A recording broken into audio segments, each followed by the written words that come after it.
O cambio das farolas ornamentais da Rúa Venecia da Pobra non foi do gusto do PP, que critica o resultado da instalación das novas luminarias. Pues la sustitución en una calle céntrica como es esta, la calle Venecia, de unas farolas ornamentales de hierro fundido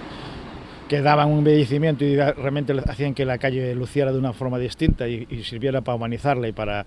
que fuera más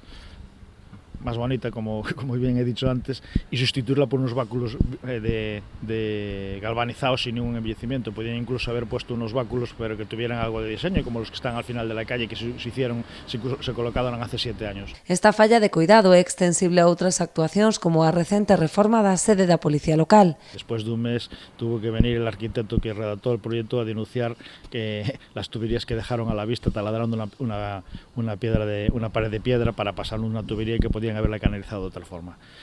Do mesmo xeito, responsabilizan o goberno da falla de cuidado e mantemento dos espazos públicos, como acontece cos empedrados das rúas e prazas que sufriron un importante deterioro coa instalación dos adornos de Nadal. Y sobre todo lo que ha ocurrido durante todas las Navidades, donde después de haberle denunciado reiteradamente en distintas ocasiones, al menos por el Partido Popular,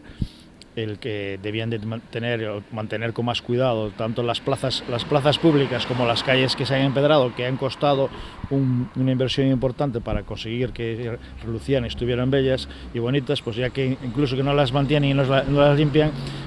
han vuelto a hacer lo que denunciamos y que se comprometieron a no hacer más, que es taladrar las piedras ornamentales de los suelos y de las plazas para colocar y sujetar carpas y sujetar aquellos trineos ornamentales que se utilizaron en las Navidades, así como las cajas de regalo que estéticamente daban un ambiente navideño.